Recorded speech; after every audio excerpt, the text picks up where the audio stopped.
Está compartiendo re, Daya. Se ve perfecto, re. Perfecto. Buenas tardes a todas y a todos los que están aquí presentes. Nos da muchísimo gusto recibirlos en otro webinar más de Derribando Barreras con un tema que hoy llamamos Trastornos de la Alimentación, un desafío para la escuela de hoy, que es un punto muy importante y que a veces no le damos, podríamos decir, la importancia que tiene a la alimentación en cada una de nuestras personas y que influye muchísimo en todo lo que vamos viviendo y sobre todo en nuestro desarrollo de crecimiento. Les presento en este momento a nuestras ponentes. Una de ellas es María Florencia Judes. Ella es licenciada en psicología con posgrado prolongado en psicoanálisis. Tiene una diplomatura en TCC, que es la terapia cognitivo-conductual, y la actualización para graduados sobre el abordaje de trastornos de la alimentación en niños, adolescentes y familias. Es docente de nivel primario y forma parte del equipo de orientación de nivel primario del Colegio de Santa Teresa de Jesús en Buenos Aires, Argentina, y en otras instituciones. Además de trabajar en el colegio, tiene su consultorio donde trabaja con niños, adolescentes, jóvenes y familias. Pues bienvenida, Florencia, a este espacio, y también le damos la bienvenida a Dayana Alejandra Bisu. Ella también es argentina y es licenciada en psicología con posgrado y especialización en adultos, niños y adolescentes. Graduada del profesorado en enseñanza media y superior en psicología. Ha cursado además el 80% del profesorado de nivel inicial y ha facilitado en diferentes lugares talleres a estudiantes, tanto en los niveles de inicial, secundaria y superior, y se dedica de lleno también a su consultorio. Ha realizado prácticas y voluntariados en varios niveles educativos con diferentes temas. Pues les damos la bienvenida tanto a Florencia como a Dayana y las dejamos a ellas ahora para que puedan llevar a cabo este lindo tema. Bienvenidas. Gracias. Bueno, muchas gracias, Re. Muchas gracias y buenas tardes, buenas noches a todos. Bueno, vamos a arrancar con la presentación sobre los trastornos de la alimentación. La verdad que es un tema muy actual, que se ha transformado hoy por hoy también en un desafío para la escuela. Entonces, por eso nuestro título, ¿no? Un desafío para el que tenemos que prepararnos, ¿sí? Así que vamos a ver cómo va a ser el recorrido de hoy. Vamos a empezar por lo que es la definición del trastorno, la clasificación dentro del trastorno, qué tipos de patologías podemos ver, las causas, ¿sí? Los factores de riesgo, el rol que tiene la escuela en los trastornos de la conducta alimenticia, y esto tiene mucho que ver, después vamos a ver con los factores protectores, ¿sí? Y va a haber un espacio para preguntas y vamos a hacer el cierre. Así que vamos a arrancar primero preguntándonos qué son los trastornos de la conducta alimentaria. Gracias, Flor. Bueno, bienvenidos a todos y entonces ahora sí vamos de lleno a definir la temática que nos convoca hoy. Algo muy importante es empezar a definir qué es el trastorno de la conducta alimentaria, entendido esto como una afección grave que se relaciona con la conducta alimentaria, y es una afección que al sujeto le imposibilita lidiar con problemas que tiene más profundos, dolorosos, difíciles de asimilar en su vida cotidiana, y ahí donde hay un descontrol por parte del sujeto de cuestiones emocionales, laborales, esto en adultos, escolares, en niños, la persona negativamente se relaciona con la comida tratando de tener un control sobre este aspecto. Nosotros los psicólogos decimos que es una forma ineficaz de resolverlo porque, claro, entran en un trastorno de conducta alimenticia, utilizando la comida y el control sobre la comida como una forma de compensar todos los sentimientos que tiene la persona o emociones que de otra manera es intolerable. Donde no puedo controlar allá, controlo acá, donde se me descompensa, trato de compensar. Lo que pasa es que es ineficaz, nuevamente, porque entran en un trastorno del cual es muy difícil luego poder salir. Estas dificultades lo que tienen es que inhiben la vida social, la vida afectiva, la identidad, la afirmación, el autoestima. Muchas personas tienen, ahora vamos a ver cada uno de los trastornos, pero muchas personas tienen dificultades ante el espejo, muchas personas tienen dificultades para poder hacer vínculos sociales, especialmente salir con otros a comer. Es decir que todas estas cuestiones afectan todos los órdenes de la vida, laborales, escolares, identitarios de la identidad, autoestima y demás. Sí, sobre todo, Day, me gustaba aclarar que muchas veces, ¿no? Es asociado el trastorno de la conducta alimentaria con ansiedad. Claramente tiene que ver con la ansiedad, pero no es un cuadro de ansiedad pura, porque el trastorno de la conducta alimentaria se puede ver no solo en digamos, patologías de ansiedad, sino también en otro tipo de patologías, ¿sí? Puede ser asociado con depresión, puede ser asociado con trastornos límites de la personalidad. Entonces, el trastorno de la conducta justamente tiene que ver con una conducta, ¿sí? Que puede ser o que se puede dar, nosotros llamamos con comorbilidad, quiere decir como asociado con otro cuadro, ¿sí? Con diferentes cuadros, no solo un cuadro ansioso, pero eso depende de cada persona en particular. Gracias, sí, sí, y además en muchos manuales o en muchos recursos de internet está asociado con, si bien tiene un trasfondo, como decís vos, no es un trastorno de ansiedad, para eso es otra tipificación, otro tipo de trastorno. Esto lo que tiene que quedar en claro es que es un trastorno de conducta alimentaria. Entonces vamos a empezar a ver un poco cómo son o cuáles son estos trastornos. Nosotras pusimos los diagnósticos que arroja el manual DSM-5, que es un manual diagnóstico y estadístico de trastornos mentales que se utiliza con primacía en Estados Unidos, pero que es difundido en todo el mundo para entender cuáles son estos trastornos. Y vamos a leerlos entonces y adentrarnos en cada uno de ellos. El primero es anorexia nerviosa, el segundo es bulimia nerviosa, el tercero es trastorno por atracón, y el cuarto es trastorno de alimentación en niños. Vamos a ver cada uno de ellos entonces.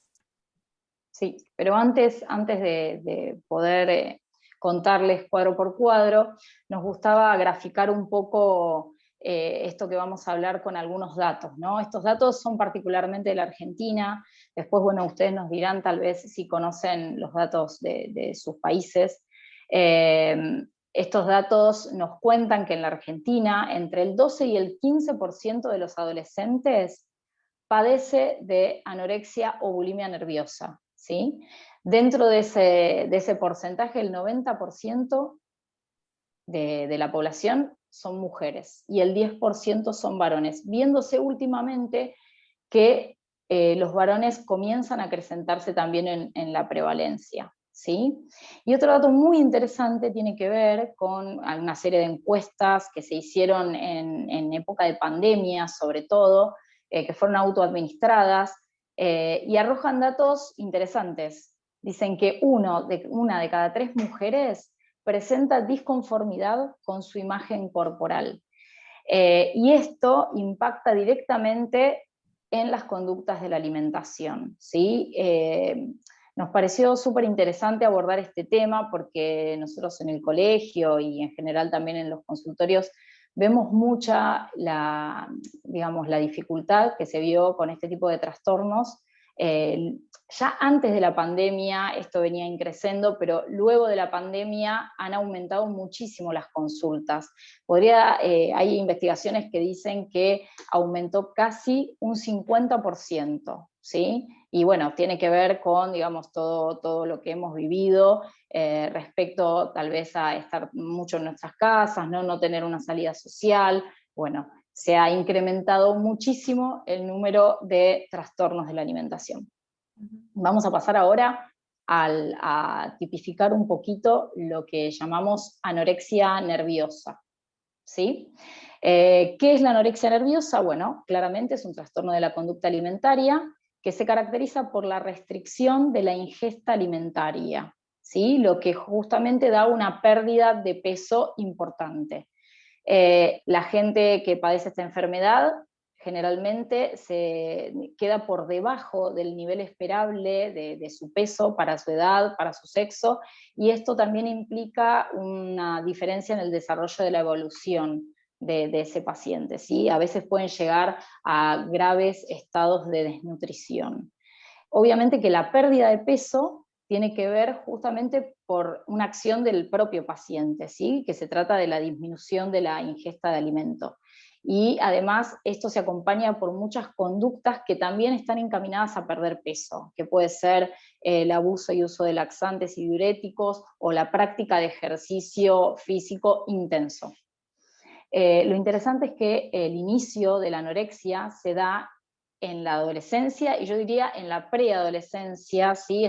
Se está viendo que los casos de anorexia comienzan desde los 10 años hasta los 20 años y generalmente inician con una dieta restrictiva, con el fin de poder adelgazar. Algunas de las características que podemos ver en la anorexia es obviamente miedo intenso a ganar peso, ¿sí? O a convertirse en obeso u obesa. Hay una distorsión de la imagen corporal, es decir, frente a un espejo, la imagen que realmente ven no es la imagen que se está reflejando. Hay mucha comparación social, ¿sí? Con los cuerpos que hegemónicamente son aceptados. También existe mucha negación del peligro de las conductas que el paciente está llevando a cabo, es decir, no son conscientes de que pueden llegar a un estado grave de la enfermedad, porque justamente para estas personas esto no es una enfermedad, sino que tiene que ver con una conducta de control de su propio peso. Conductas que se ven para bajar el peso, como dije antes: ayuno, consumo de laxantes, diuréticos, pastillas para adelgazar. Todas estas acciones generalmente se realizan en secreto. Esta es una característica muy importante. Las personas que padecen anorexia tienen el foco puesto en los temas relacionados con el cuerpo: las dietas, las calorías, las comidas. Suelen buscar recetas y esto es muy llamativo, suelen cocinar para los otros de la familia, ¿sí? Cocinan para los otros, pero ellos no comen. Hay muchas conductas que tienen que ver a la hora del comer, que son muy características, que tienen que ver con el desmenuzado de la comida, o cortar la comida en porciones muy pequeñas, marear la comida en el plato, es decir, pasar la comida de un lugar a otro, muchas veces tomar algo de los alimentos y esconderlo debajo del plato, debajo del mantel, dárselo a alguna mascota. Bueno, nada, digo, estas cuestiones que son como para ir alertando, ¿no? Uno viendo, justo antes una señora comentaba respecto de sus nietos, ¿no? Creo que estas conductas así bien descriptivas nos ayudan a ir pensando el cuadro.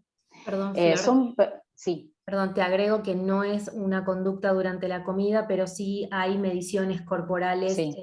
Recurrentes, como medir, no sé si se ve, pero el diámetro del brazo utilizando los dedos y también utilizando los dedos para medir el ancho de la pierna. Entonces también por ahí podemos llegar a ver a alguno de nuestros niños haciendo alguna de estas cuestiones, aunque lo hacen en secreto, pero estar alertas también que es una conducta típica de la anorexia nerviosa. Claro, porque justamente el foco está puesto en eso, está puesto en el peso, ¿no? Y en ver el cuerpo y en qué calorías consumí. Y si consumo esto, cuántas calorías estoy aumentando o estoy saliéndome de la dieta. Todo esto claramente lleva muchas veces al aislamiento social. ¿Por qué? Porque generalmente cuando uno sale, come, ¿no? O va a visitar amigos y tiene que comer, entonces muchas veces prefieren no asistir a encuentros sociales para evitar ese momento ansioso donde debe tener que dar alguna explicación si le preguntan por qué tal o cual conducta.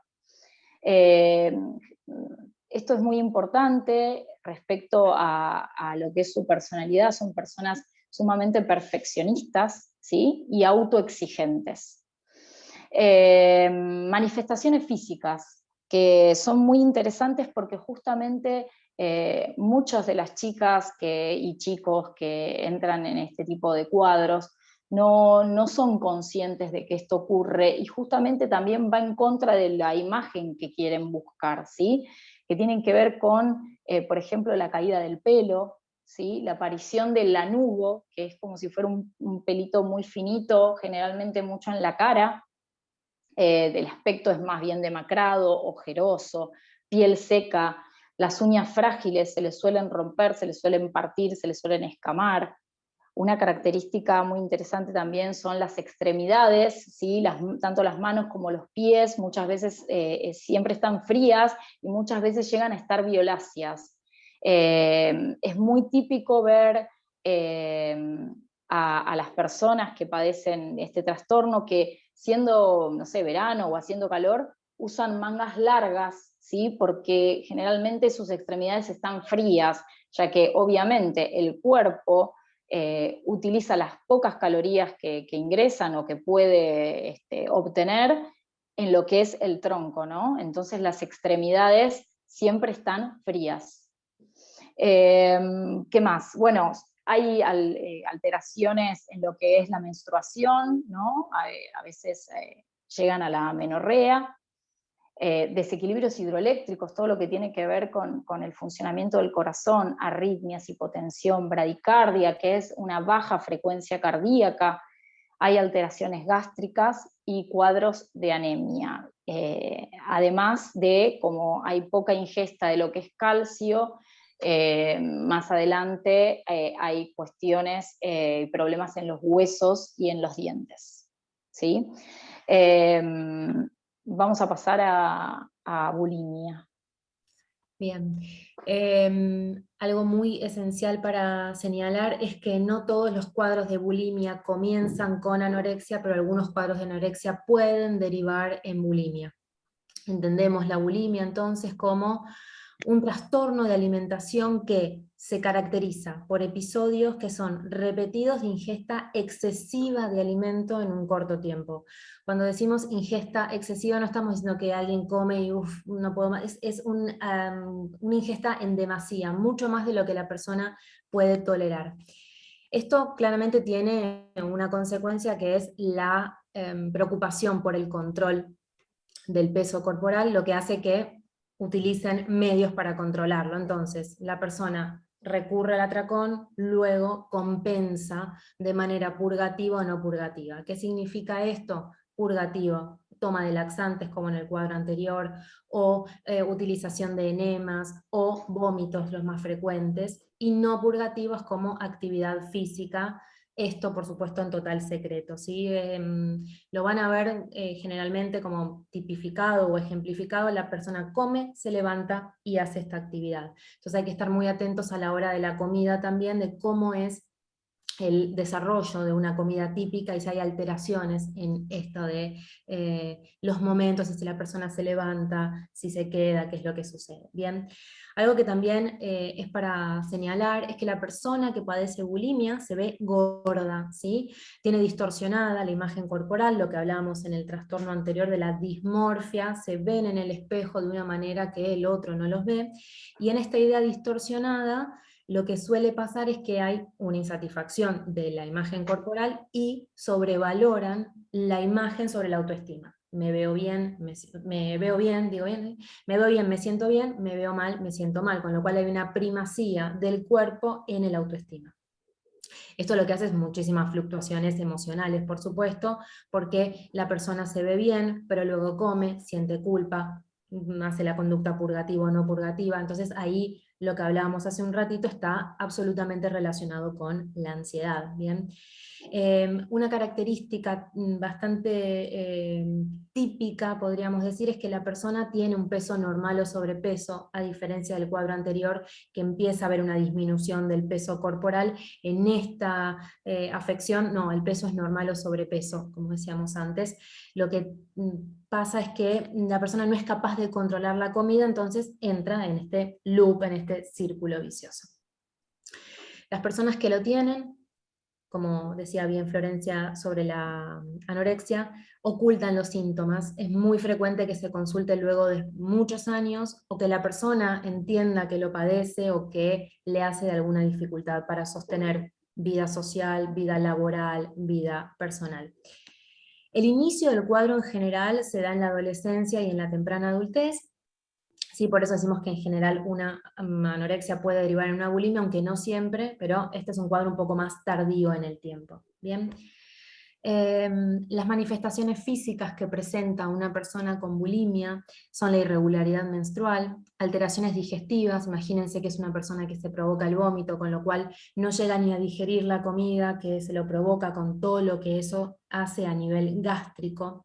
Cefaleas, es decir, dolores de cabeza, dolores de garganta, quemazón de las cuerdas vocales por el mismo ácido y el reflujo del vómito, gastritis, aumento del tamaño de las glándulas parótidas y salivales, problemas renales, y para tener en cuenta también signos de Russell, que son los nudillos con laceraciones o callosidades propias de la inducción del vómito, y también se puede ver, y es bastante frecuente, problemas dentales como piezas faltantes por la inducción del vómito, y que a la larga este trastorno genera la caída de las piezas y además también la quita del esmalte.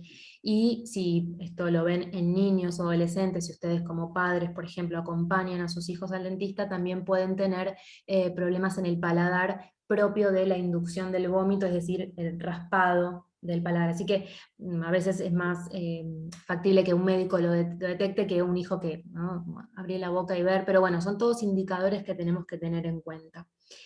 Lo que sucede es que estas personas son muy impulsivas, o sea, imagínense una persona que come y rápidamente va a compensar, ¿sí? O sea, no hay un control eficaz de los impulsos.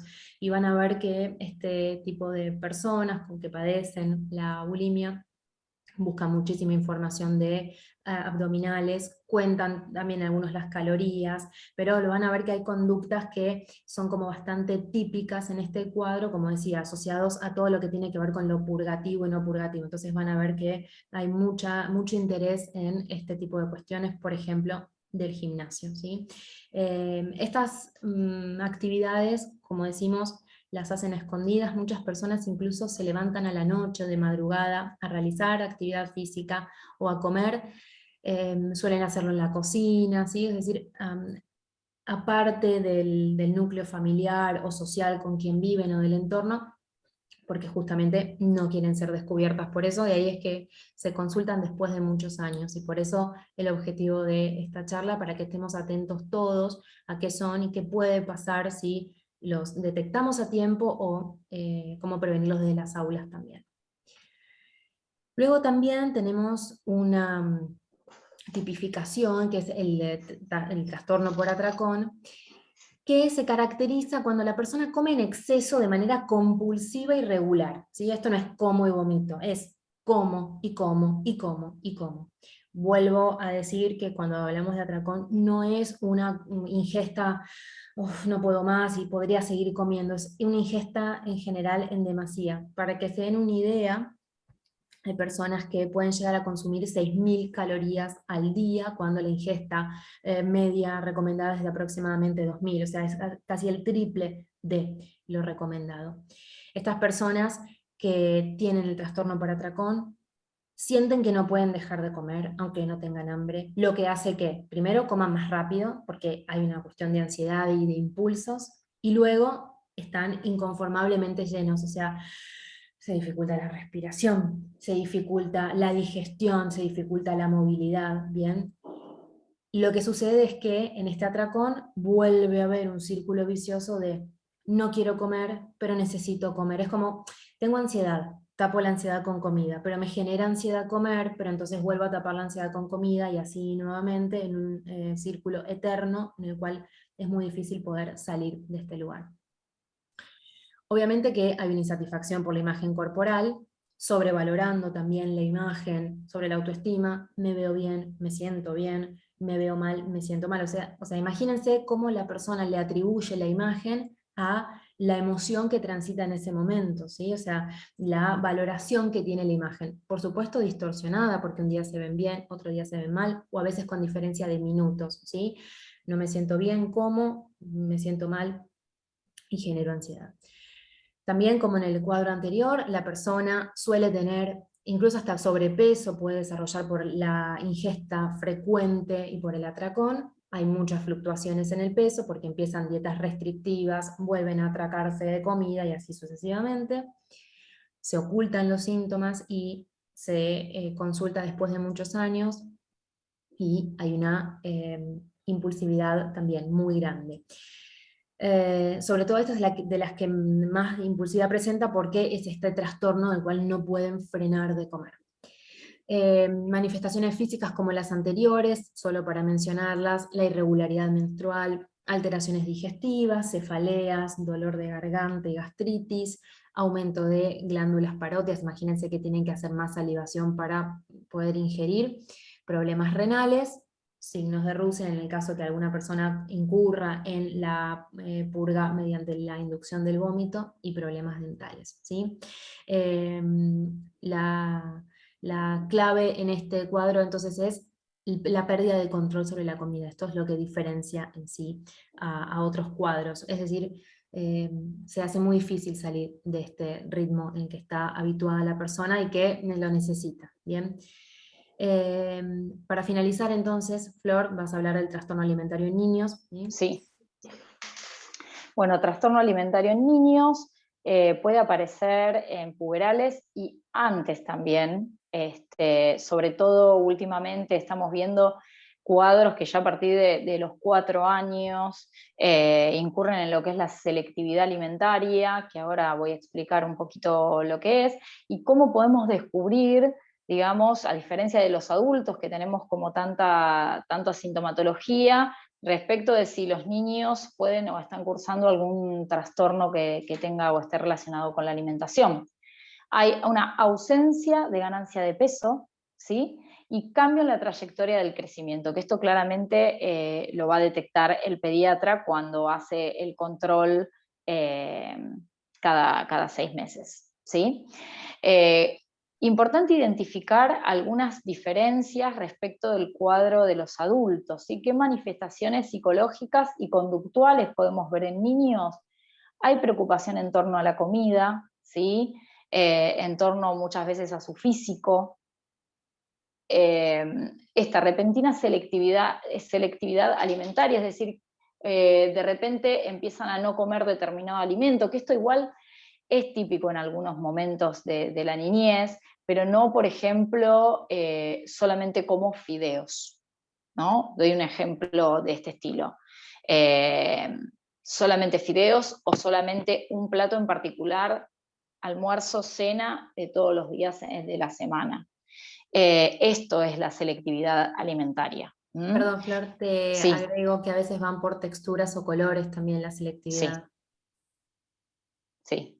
Bien, preocupación por el peso y por la figura, ¿sí? Y muchas veces también pérdida de apetito y atracones. También vemos en cuadros de niño atracones, tal vez no como en el de los adultos, ¿no? con tanta impulsividad, pero sí hay atracones.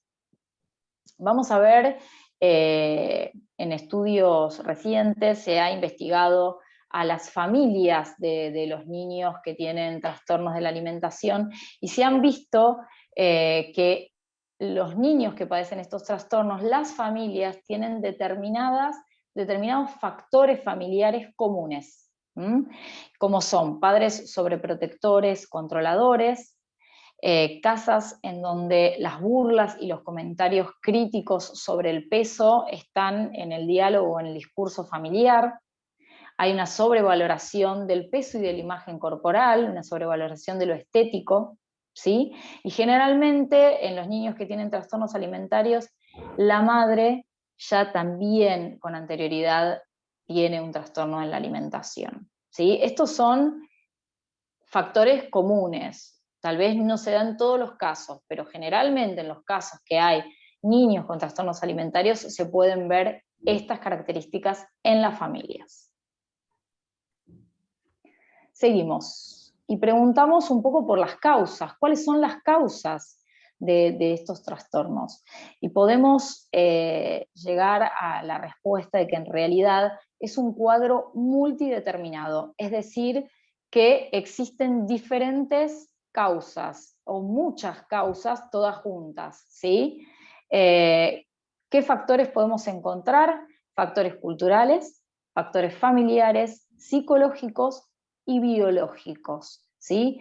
Es decir, no hay una causa que dé este tipo de trastornos, pero sí hay factores predisponentes o factores de riesgo a, digamos, a poder desarrollar un trastorno de la alimentación, y esos factores de riesgo tienen que ver con estas tipificaciones, ¿no? Factores de riesgo en lo cultural, en lo familiar, en lo psicológico y en lo biológico. Ahora vamos a desarrollar un poquito sobre estos factores. Bueno, vamos a empezar con el primero de los factores y el que nos nuclea a todos como sociedad y como cultura, entendiendo lo que rodea al niño en concreto, digamos, y vamos a empezar a hablar de algo que para mí es clave, para nosotras es clave, que es la cultura de la delgadez, ¿sí?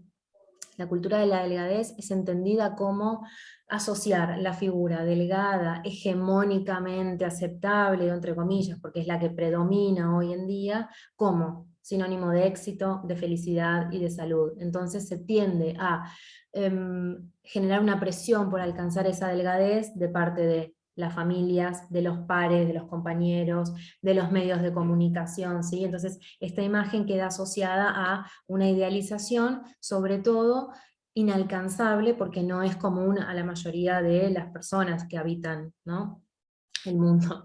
Entonces, en esta cultura de la delgadez lo que nosotros vemos es que se lleva, por ejemplo, a las publicidades, y hoy en día le ofrecemos a los niños, mediante mirar televisión o algunos videos de YouTube de pronto, imágenes hegemónicas en donde las mujeres son flacas y los hombres son musculosos, entonces eso también va construyendo un poco la imagen de cómo debiera ser el cuerpo para el niño. Ustedes imagínense que son los primeros estadios que los nenes empiezan a ver cómo es el mundo a través de los ojos de los adultos, y de pronto todo esto tiene incidencia en cómo construyen una imagen corporal. Bien. Bueno, Facebook, Instagram, TikTok como redes sociales, algo que yo me quiero detener mucho, que cuando armábamos la presentación con Flor hablábamos. En TikTok, que es una red, Facebook no tanto porque es una red más para adultos, aunque también a los adultos nos impacta también esta cultura de la delgadez, la consumimos todos y nadie está exento. Pero TikTok, que es una red social que está destinada a niños predominantemente, hay muchos challenges, retos. Por ejemplo, hay uno que está circulando en las redes que es la separación, no sé cómo se dice en inglés, pero está la separación de las piernas. Entonces es decir, tener una brecha en los muslos, y entonces hay un montón de desafíos que buscan que sobre todo niñas tengan la separación de piernas como sinónimo de éxito estético y éxito, digamos, físico. Entonces esto tenemos que tener mucho cuidado, porque también es qué les dejamos ver a nuestros niños, qué consumen nuestros niños, porque obviamente publicidades, televisión, cine, digamos, ¿sí? También eso induce a una insatisfacción en la imagen corporal.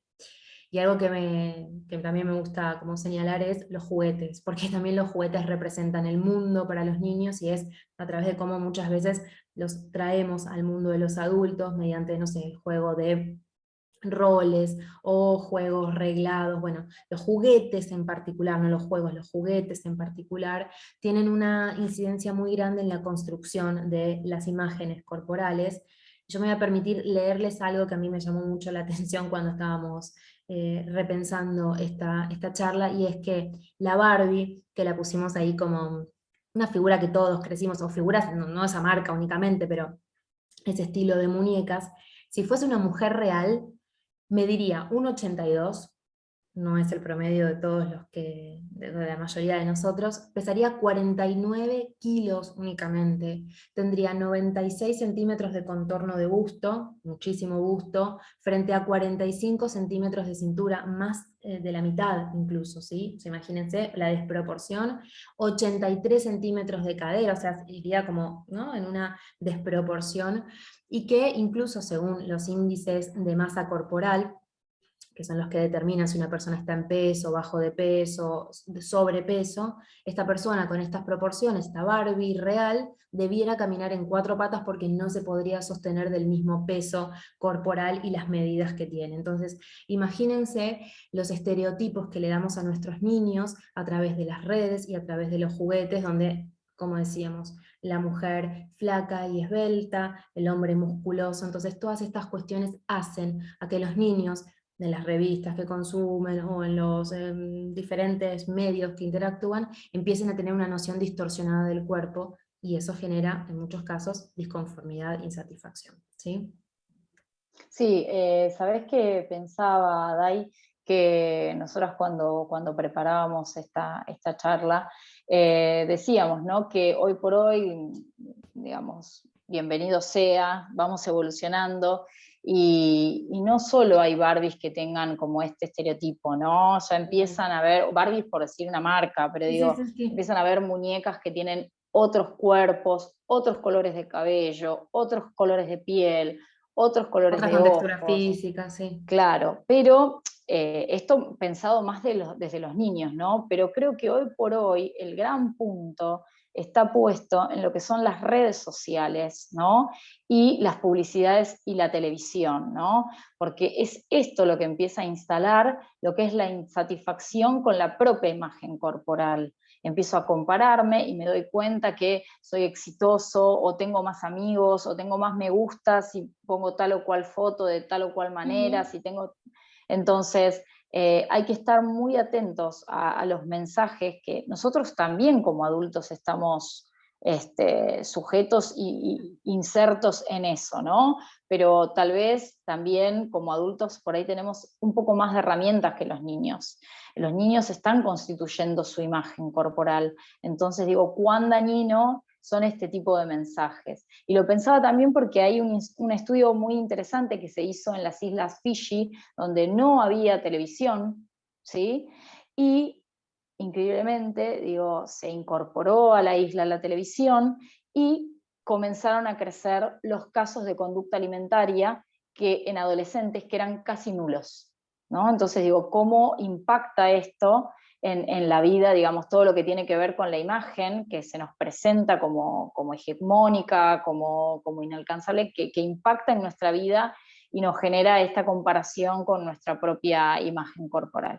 Sí, sí, acá está como el foco puesto en empezar a normalizar diferencias corporales, después lo vamos a ir viendo también, pero ya empezar a instalar que todos los cuerpos son diversos y que tenemos que proveerles a nuestros hijos diferentes parámetros, porque si consumen un solo estándar hegemónico desde las redes, limitar un poco también lo que le mostramos a los hijos, pero instalar en nuestras conversaciones la diferencia corporal, porque todos somos diversos. Entonces, bueno, desde ese lugar también no solamente es un factor, sino que tiene que ser un disparador para nosotros los adultos, de rever qué le estamos ofreciendo y cómo estamos pensando ciertas cuestiones. Bien. Bueno, vamos un poco a los factores familiares y tienen que ver con la diapositiva anterior que habíamos visto con los factores de riesgo estudiados en los trastornos de alimentación en niños, ¿sí?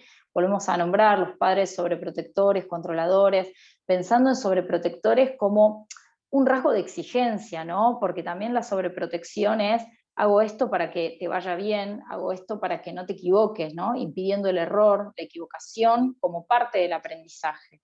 Entonces los niños que no pueden equivocarse, que no pueden tener un error, claramente van a ser niños autoexigentes y perfeccionistas, ¿sí? Que muchas veces por ahí cuando nuestros hijos desarrollan alguno de estos rasgos nos decimos, bueno, pero ¿de dónde lo habrá sacado? Bueno, hay como que empezar a mirar un poco la dinámica familiar o los mensajes que a veces auto-observar los mensajes que estamos dando, ¿no? Que seguramente que si lo ponemos a ver no los queremos dar, pero muchas veces nos invaden, nos salen, ¿no? Y tienen también que ver con nuestra historia personal, ¿no? Y nuestra forma de crianza, nuestra niñez.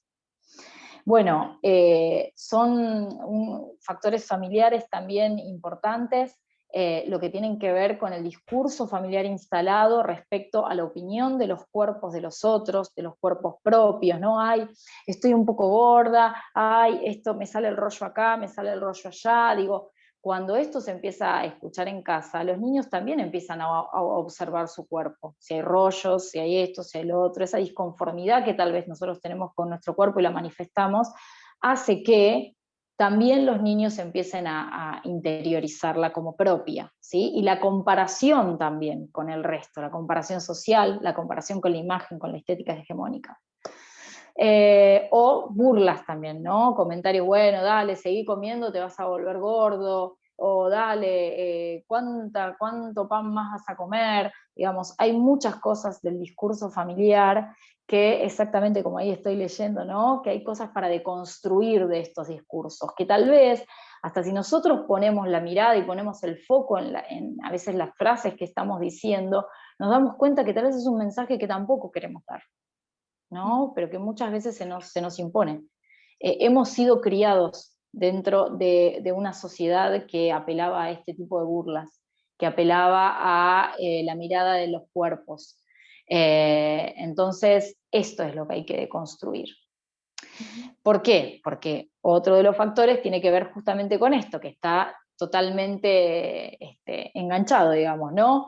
La sobrevaloración de la imagen, ¿no? Y de la delgadez, de la imagen corporal y de la delgadez. Y bueno, y como expliqué anteriormente, es muy típico que cuando se da un trastorno en la alimentación de los niños, generalmente hay una madre dietante, hay una madre con un trastorno de alimentación, tal vez velado, tal vez oculto, tal vez ni siquiera autopercibido por la madre, ¿no? Pero eso está. Y cuando pensábamos esto, decíamos, bueno, estaría bueno poder repensar las mesas, ¿no? Las mesas familiares, las comidas en familia. No sé, por lo menos en nuestro país, tal vez en otros países, digamos, creo que todos vivimos como la misma vorágine que se nos impone en el día a día, ¿no? Entonces pensar la comida como una pausa, como un stop, como un momento de encuentro. Porque muchas veces, por la misma dinámica de la familia, para que los chicos se acuesten temprano, porque llega tarde, a veces los chicos terminan comiendo solos, ¿sí? Hasta rápido para poder terminar y hacer otra cosa, sin poder disfrutar de ese momento, del momento de la comida. Entonces, la idea es repensar las mesas, repensar las comidas en familia, repensar las comidas como un espacio para el diálogo, ¿sí? Un espacio para saber cómo nos fue, un espacio para saber qué piensa de tal cosa, un espacio para poder hablar de estos temas también, ¿no? Un espacio en donde no solo se alimenten los cuerpos con la comida, sino también se nutran las almas. Me parece muy, muy interesante poder pensar esto desde cada uno, desde su casa, desde su ambiente familiar. Y también repensar si nosotros pudiéramos sacar a veces una imagen de nuestra mesa, ¿no? Pensar cuántos productos light son light a veces en las mesas, ¿no? ¿Y qué mensaje estamos dando con esto? Entonces, nada, no es una crítica, yo creo que es parte de poder evolucionar y poder pensar también que los mensajes son también estas pequeñas imágenes, estas pequeñas cosas, ¿no? Donde tal vez abro la heladera y, no sé, la leche descremada, el queso crema es light, no hay, no sé, bueno, en Argentina nos gusta el dulce de leche, digo, no hay dulce de leche, no sé, pensar qué les estamos ofreciendo a los niños.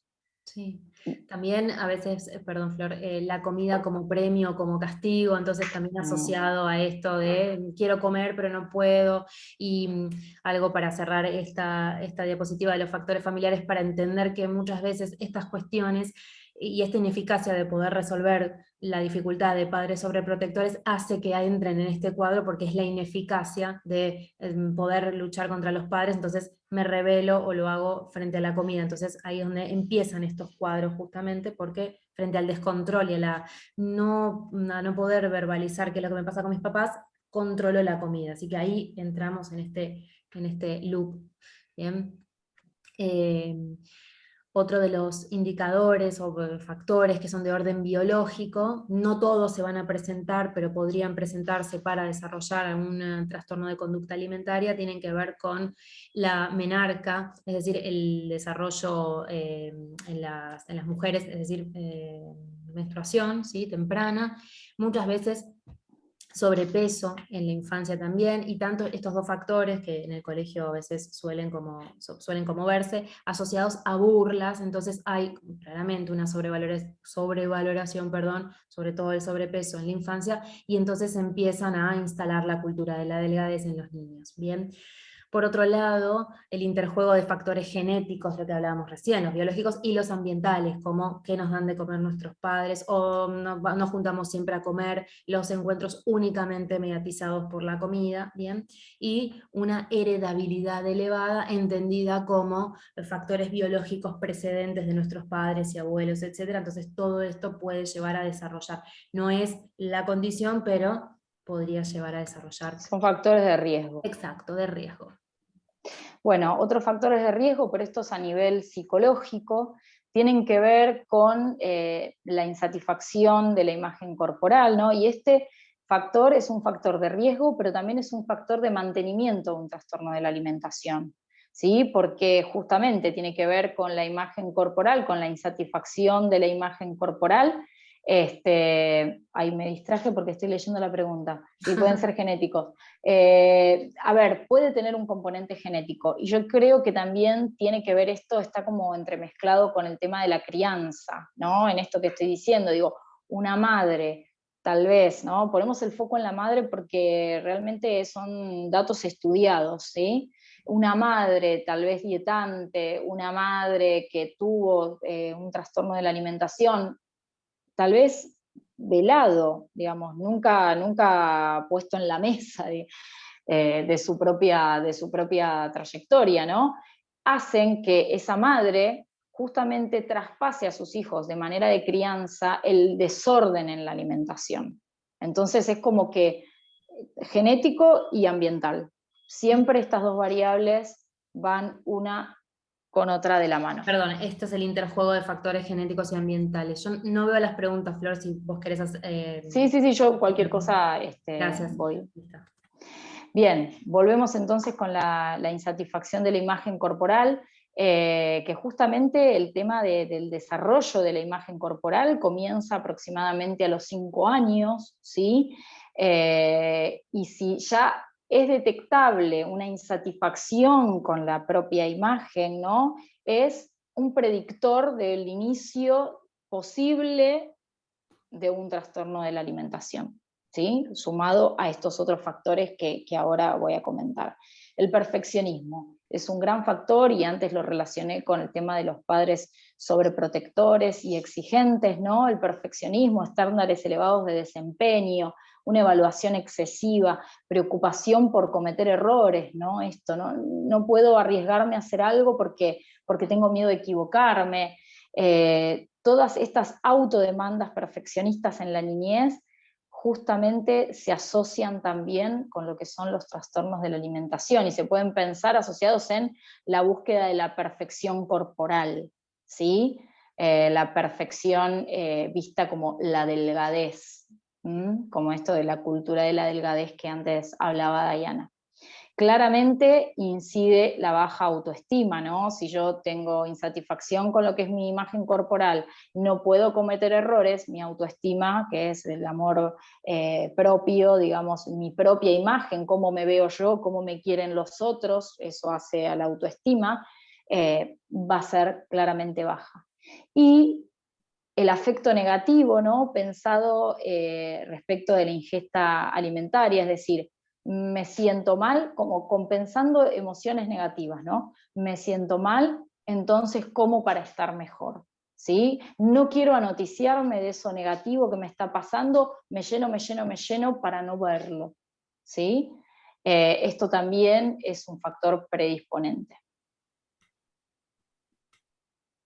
Y ahora vamos a la pregunta, ¿no? Y ahora por ahí los vamos a invitar a que abran sus micrófonos, nos cuenten o nos escriban, porque pensábamos, ¿por qué entonces los trastornos en la alimentación se transforman en un desafío para la escuela de hoy?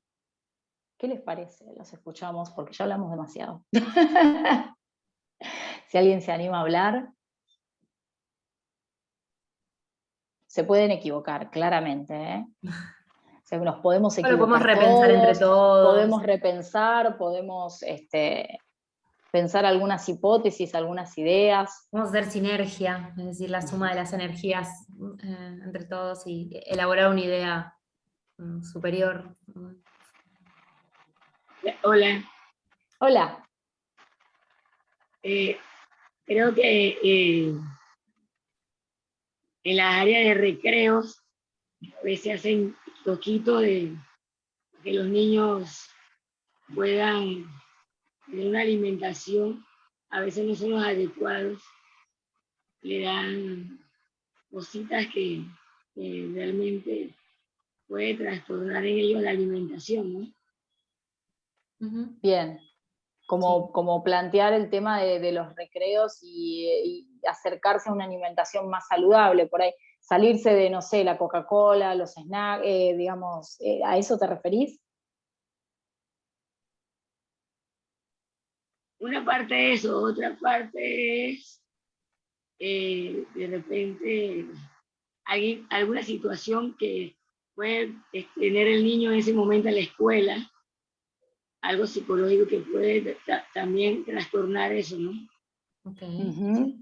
Bueno, también para eso es importante entonces estar atentos como educadores y personal docente y no docente, tener en cuenta las situaciones áulicas y no áulicas y ver qué consumen los niños, que estamos ahora vamos justo la siguiente diapositiva tiene que ver con eso, con pensar estrategias y pensar movimientos para poder mirar a los niños y para promover hábitos saludables también, porque es muy importante el adulto velando por la integridad del niño en todos los ámbitos, integridad física, corporal, alimentaria, somos los responsables de los niños en los colegios.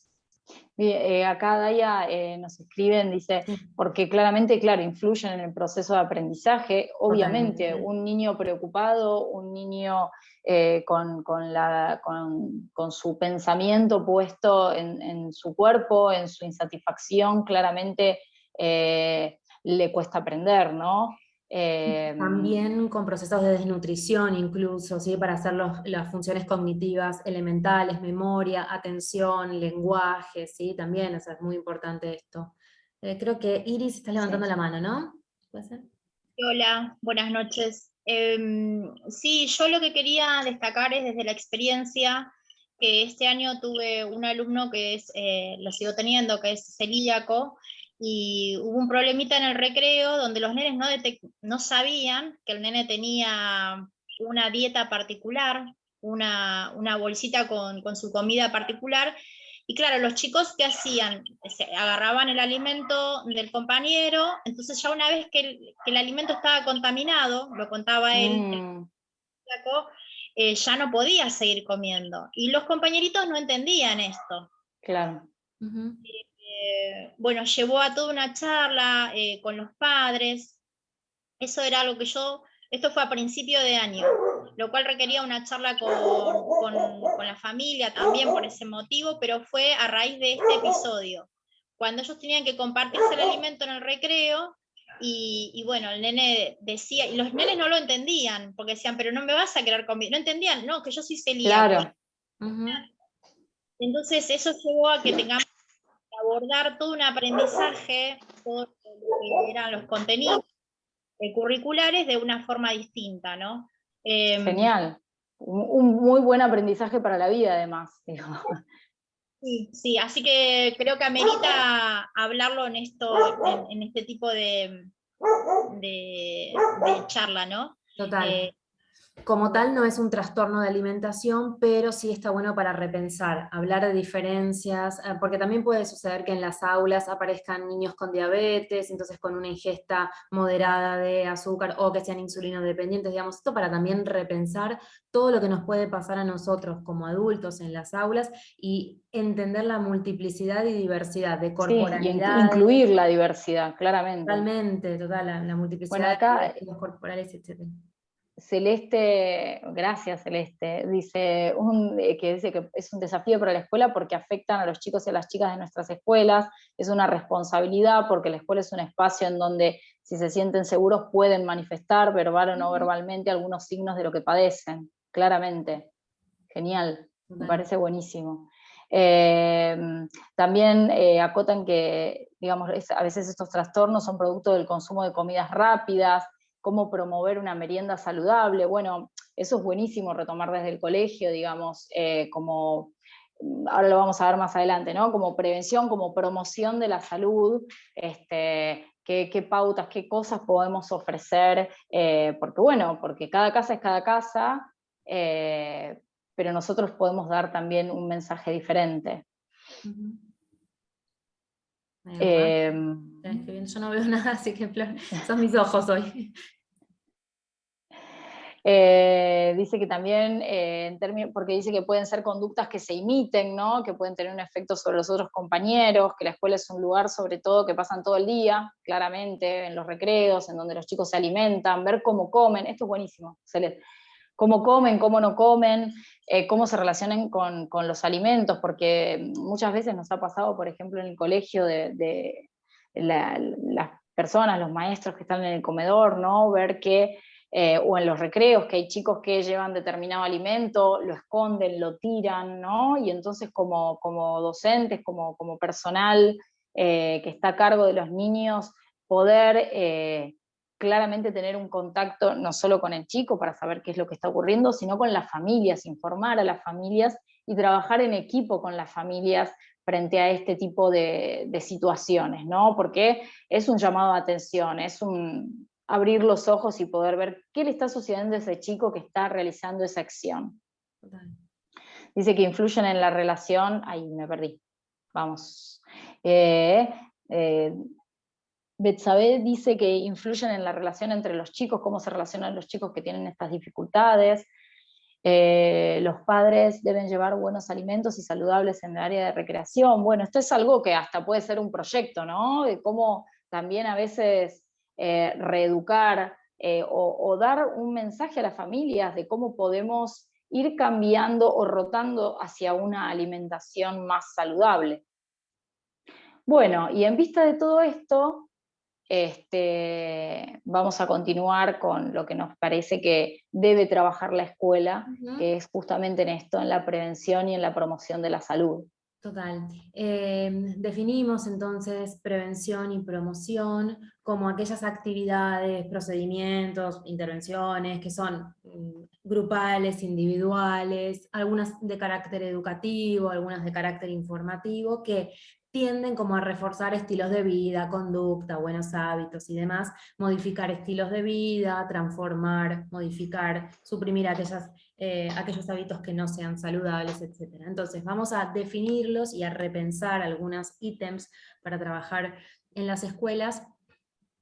La promoción sería todas aquellas acciones que van dirigidas a personas que están sanas y mantenerlas sanas. Por ejemplo, este es un espacio de promoción. Nosotros estamos promoviendo buenos hábitos, estamos promoviendo la reflexión, estamos promoviendo el empezar a pensar y a repensar algunas estrategias para los niños, ¿bien? Entonces se pueden hacer talleres para los padres, se pueden hacer talleres para los niños, ¿bien? Pero promoción entendida como hay una persona sana, un colectivo de niños sanos y tendemos a mantenerlos sanos. Por contraposición, la prevención es intentar recuperar la salud o velar por las personas que están en riesgo de enfermedad, en este caso los niños. Y ahí también tenemos montones de estrategias para poder hacer, como kioscos saludables, por ejemplo, si en los colegios funciona algún tipo de kioscos, entonces empezar a instalar el tema de las comidas, empezar a los maestros ver, como decías vos, Flor, si los nenes esconden, si tiran, si intercambian comida, bien, qué está pasando ahí con los hábitos alimenticios, qué pasa en los recreos, entonces empezar a trabajar en conjunto con las familias, con la comunidad educativa y con padres y niños para poder empezar a prevenir estas cuestiones y poder instalar el tema como un gran disparador de buenas prácticas, ¿bien? Entonces, esto es lo que podemos empezar a trabajar desde las escuelas en concreto, pero también a nivel individual y llevándolo al caso por caso en nuestras prácticas en casa también, porque no solo somos educadores, también somos padres, somos niños y somos sociedad de esos otros niños que andan circulando por ahí y que les hacemos como de imagen, les replicamos un poco esas imágenes globales a los niños. ¿Bien? Sí, y también pensando, Daía, esto de lo que venimos hablando de los factores de riesgo, ¿no? Esto es muy interesante, si hay como una marcada lectura de lo que es la imagen corporal y la sobrevaloración de la estética, el marcado perfeccionismo, ¿no? Uno va como aunando digamos, indicadores que nos van llevando a pensar que podría desarrollar un posible trastorno de la alimentación. Pero por eso es tan importante pensar y repensar lo que son los factores de riesgo. Y pensando un poco en el trabajo en el aula, ¿sí? En la escuela, pensamos esto del trabajo con los estereotipos socioculturales, ¿sí? Ampliando como una mirada crítica sobre lo que la sociedad exige como estereotipo de belleza, por ejemplo, sobre la cultura de la delgadez. Digo, cómo podemos aportar desde nuestra mirada, desde los colegios, lo que es desmenuzar, ¿no? Estos estereotipos sociales, ¿sí? Y trabajar con ellos, cuestionar, desmantelar los mensajes recibidos, sobre todo en las redes, en los medios de comunicación, desarrollar el pensamiento crítico respecto a eso y no tomarlo como verdades absolutas. Sí, de construir los cuerpos dados y construir cuerpos reales, ir por esa línea también. Aceptar los cuerpos reales, ¿no? Creo primero que también validarlos y ofrecérselos a los niños, ¿no? Totalmente, digo, y trabajar con lo que es la flexibilidad y la aceptación, ¿no? La flexibilidad en torno a la aceptación del error como una oportunidad, aprender a equivocarnos, trabajar con las frustraciones, trabajar con la validación de los sentimientos, de las emociones. Por ahí, como decían antes en el chat, no sé, por ejemplo, con esto que pasó el niño y la alimentación respecto de la celiaquía, ¿no? Tomar ese caso y tomarlo como un disparador para una clase grupal. Empezar a aceptar que hay diferentes realidades. Por eso pensamos en el trabajo con la flexibilidad y la aceptación. Y por último, algo que es súper importante, que es la comunicación asertiva, ¿no? Porque parte de todos este tipo de trastornos, también como factores de riesgo, existen las burlas, ¿sí? Y los comentarios de los cuerpos de los otros y del cuerpo propio. Entonces, poder trabajar desde comunicarnos, de cómo comunicarnos, el trabajo con las habilidades sociales, el desarrollo de la empatía, el pensar en el otro, en cómo le está pasando, qué le está pasando, en la escucha, en el trabajo con las burlas, con las críticas, con los comentarios hirientes, ¿no? Plantear o trabajar hasta dónde algo es un chiste, hasta dónde este comentario es un comentario que se puede hacer o que estoy dañando al otro, cómo se ponen en el juego los sentimientos y las emociones del otro frente a tal o cual comentario que yo puedo hacerle, ¿no? Empezar a poner en la mesa todo lo que tiene que ver con el trabajo de la comunicación entre nosotros. Por eso la comunicación asertiva nos viene a mostrar esto, ¿no? Y justamente, digo, ahí como destacado, lo que decimos que el trabajo de la escuela es súper importante de que sea en equipo con las familias, ¿no? Esto de estar permanentemente dialogando, si nosotros vemos algo, informarlo a las familias para que podamos monitorear en casa y en la escuela, que se pueda abrir un espacio de diálogo en casa y en la escuela también, pero digo, el valor que tiene el trabajo en equipo con las familias hoy por hoy en la escuela es muy importante, ¿no? Porque lo que se puede aprender en el colegio se consolida en casa, ¿sí? Y lo que se educa en casa se consolida en el colegio. Sí. Sobre todo porque tenemos que tener en cuenta que podemos proteger a los niños y funcionamos nosotros como escuela, como sociedad, en lo que denominamos factores protectores. Hay factores de riesgo, factores que mantienen y factores que mantienen el trastorno, digamos, y factores que protegen a los niños, adultos también, por supuesto, de minimizando el riesgo de sufrir algún trastorno, algún daño, ¿no? Factores protectores entendidos como en tres vertientes. Por ejemplo, la individual, me va a permitir leer algunas cuestiones. Ser asertivo, es decir, poner límites, saber registrar mis emociones, me permite a mí, individuo, protegerme frente a las agresiones, amenazas del ambiente, ¿sí? Tener un buen desempeño, estar satisfecho con mi imagen corporal, también me previene y me protege. Tener conciencia interoceptiva propia, registro de mis emociones, de mis sentimientos. Tener una buena capacidad de afrontar el estrés, esto que hablábamos antes de la tolerancia a la frustración, lo que se le dificulta en personas con trastornos de la conducta alimenticia, ¿bien? Y otro factor protector es la elevada autoestima, todo esto me previene y me protege. Pero también las familias pueden hacer mucho para proteger a los niños, y entonces, por ejemplo, acá destacamos familias que no enfaticen la delgadez como único modelo, aceptado socialmente y estandarizado, y al que tenemos que alcanzar, porque si no, no está bien.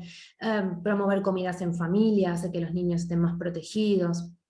Empezar a pensar, como decía Flor, qué le ofrecemos a los niños, qué hay en las mesas, si hay dispositivos electrónicos, si no, o sea, todo esto que hablamos funciona como un factor protector si lo sabemos ver, instalar y sostener, sobre todo es esto, no es solamente repensarlo, sino llevarlo a la práctica también y sostenerlo, ¿bien?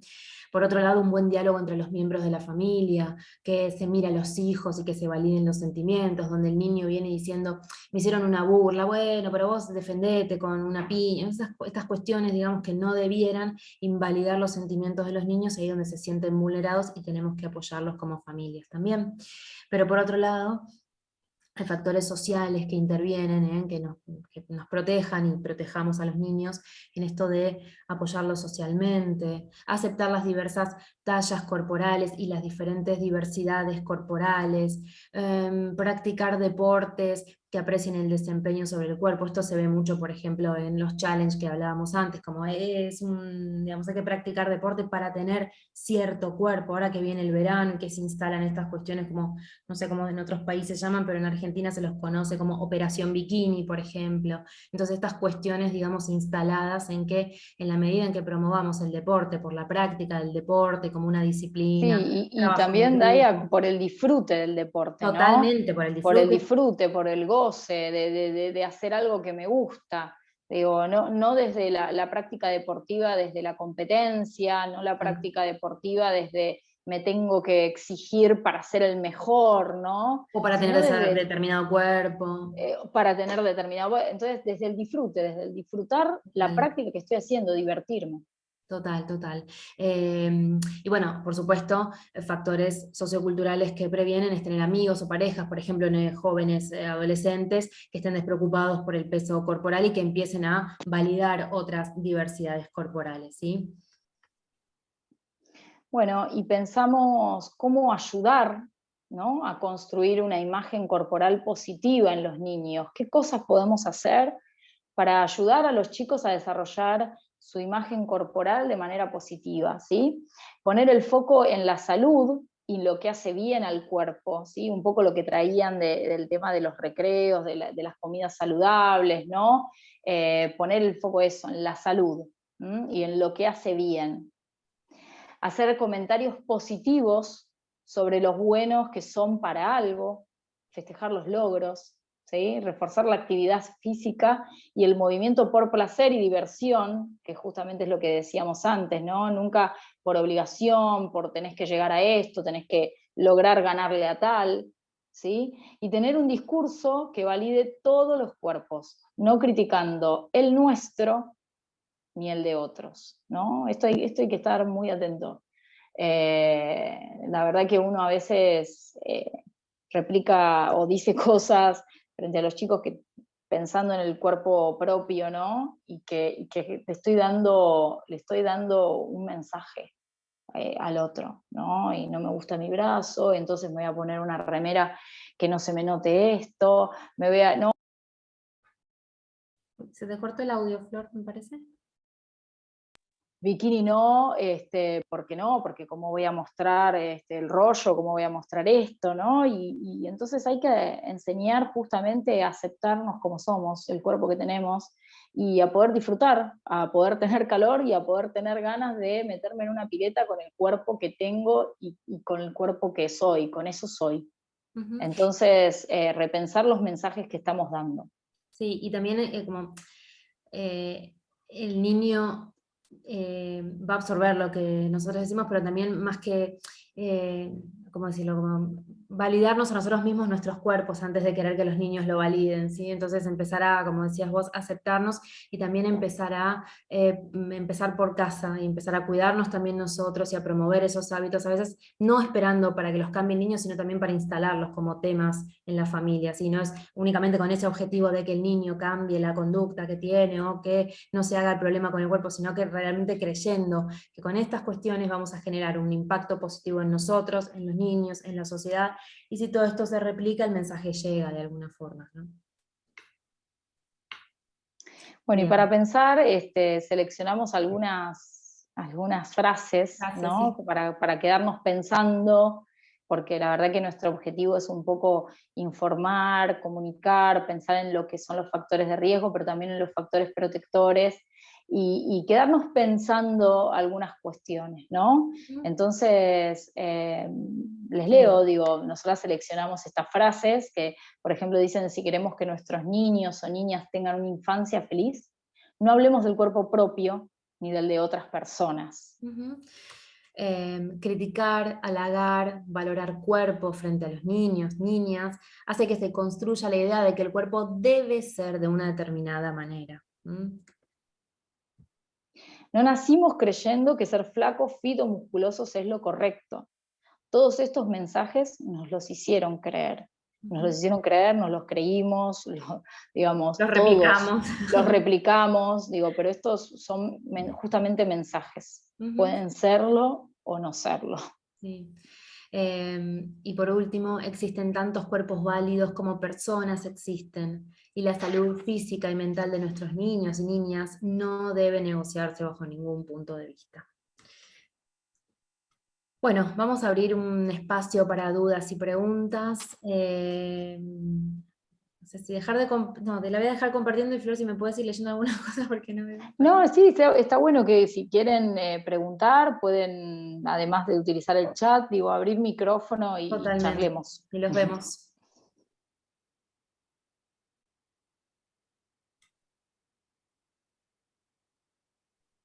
Pueden ser aportes también, no solamente preguntas, pueden ser aportes, pueden ser pensamientos que hayan surgido a lo largo de la charla del día de hoy. Pensémoslo como una construcción mutua de saberes en conjunto. Acá Dai, Cintia había escrito en el chat, ¿no?, que en Uruguay cuentan con una ley referente a promover la alimentación saludable en centros educativos, lo que tiene que ver con la oferta en las cantinas y en los kioscos. Bien, muy interesante. Bien, agrego algo de eso, que ahora no sé si en varios países, pero está la ley del etiquetado frontal, entonces también empezar a promover que los niños empiecen a ver, digamos, estas cuestiones de los etiquetados y que se empiecen a relacionar con la comida de manera sana, no selectiva, sino ver qué están comiendo también y qué eligen los niños a la hora de la ingesta y qué les promovemos a los niños también. Sí, Griselda, ¿querías decir algo? Levantaste la mano ahí.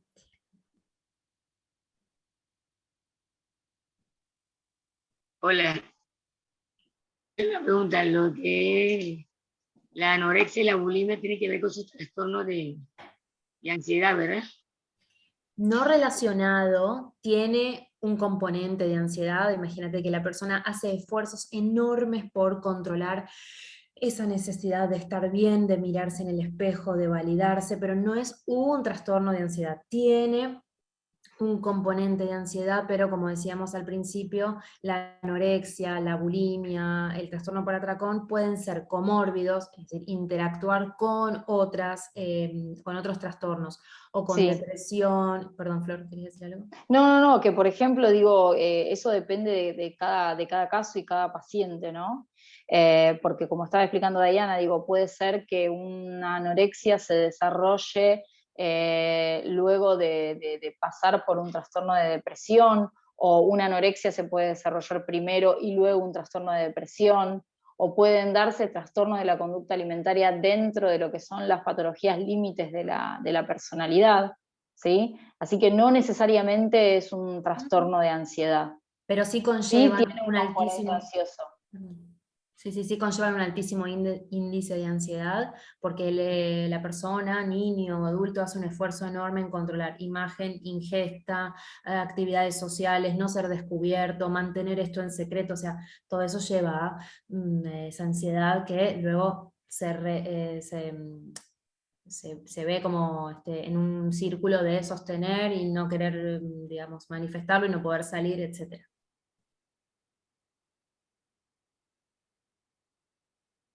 ¿Una pregunta más? ¿Dudas? Gracias, ¿Comentarios? nos están agradeciendo. Ah,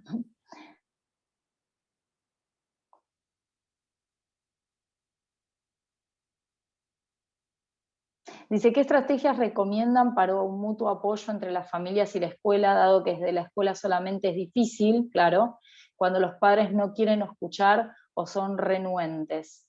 Yo creo que la mejor estrategia es el diálogo, ¿no? Me parece que el trabajo en equipo, a veces, a ver, ¿por qué a veces los padres, muchas veces cuando trabajamos en las escuelas, a veces hay padres que nos cuesta llegarle, ¿no? Porque claramente debe ser muy doloroso poder aceptar la dura realidad que les estamos planteando. Entonces, en ese sentido, digo, apostar al diálogo, ¿no? Y será una vez, será dos, será tres, con cuestiones bien, con observables, con cuestiones bien descriptivas, pero me parece que muchas veces nos ocurre que es difícil aceptar como papá lo que nos están contando o el problema que está teniendo nuestro hijo, ¿no? Igual también es súper importante tal vez, como decía Diana, por ahí como una estrategia de promoción de la salud, realizar charlas con padres, ¿no? Respecto de este tipo de trastornos. sí, o Con, ciclos y talleres, perdón, ciclos y sí, talleres donde se hable de cuerpo, se hable de alimentación, empezar a promover como diferentes charlas organizadas, invitarlos a espacios como estos, ¿no? Como también, digamos, coincido con vos, Flor, el diálogo, pero también promover espacios educativos para padres o que puedan plantear dudas como padres, no como el padre de tal y seleccionar a su hijo cómo tiene una dificultad, sino también empezar a promover espacios masivos y grupales. sí, y además porque también uno se encuentra con otros padres que también les está Total. ocurriendo exactamente lo mismo. Entonces Ujú. está bueno como hacer comunidad, Sí, no ¿no? individualizar, ni juzgar, ni culpar, ni buscar esto, no, no hay culpables, sino que hay una intención de apoyo hacia los niños. Nos dicen también que con esto de las cirugías plásticas refuerzan el discurso de la perfección, claro, y el estándar de Sí. belleza. Eso Es es lo que más de hablamos antes. eso, digamos, eso es mayor si son figuras públicas que se deben aparecer perfectas. Bueno, justamente es eso, es de construir eso, ¿no? Sí, sí y ¿Qué es dejar la de... perfección? ¿Por qué la perfección? Digo, ¿qué es la belleza? Yo recuerdo que habíamos hecho un taller con alumnos de séptimo grado con la pregunta más bien filosófica de ¿qué es belleza? ¿No? Y ver que, digamos, los resultados fueron muy interesantes, desde chicos que, digamos, aportaban todo lo que las publicidades marcaban como belleza, hasta chicos que tal vez su respuesta era una ficha en blanco y decir la belleza no existe, depende de quién la mire. Sí. Sí, es como empezar a deconstruir y reconstruir. Como, a ver, yo siempre cuando hablo con algunas personas digo, cuando uno arma una pieza en un Lego, por ejemplo, son muchas fichas, si yo arme un triángulo, para armar un cuadrado tengo que sacar esas fichas para volver a armarlas. Quizás es hasta a veces con los mismos contenidos, pero diversos en la disposición. Entonces, de construir y reconstruir, y sobre todo empezar a plantearnos que lo que vemos no es lo que es lo que nosotros creemos que puede hacer. Entonces, también, no me sale la palabra, pero como empezar a promover que los niños se pregunten si lo que vemos es, si se pueden armar otras realidades, si lo que vemos en la televisión es el único estándar hegemónico y válido, y promoverles que hay otras diversidades corporales, que hay otras alternativas, que hay otras respuestas que podemos construir y no las dadas, porque a veces nos es más fácil consumir lo que nos dan y no cuestionarnos con lo que eso nos conlleva a nivel físico y la economía mental que nos resuelve, pero es mucho más doloroso después en la práctica tener que sostener estándares que no son nuestros, sino que vienen como dados y no cuestionados. Sí, acá también dicen incorporar a los docentes y compañeros sobre el problema de los niños desde el inicio de su enfermedad para que pueda repercutir más adelante en su autoestima, claro. Sí. Por eso es tan importante pensar en lo que son los factores de riesgo, ¿sí? Lo que se puede trabajar desde los factores de riesgo, familiares e individuales.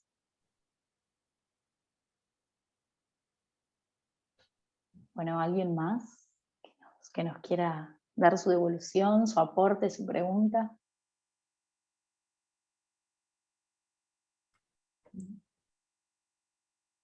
Bueno. Gracias, Celes. Clarísimo todo, dice Celes. Muchas gracias.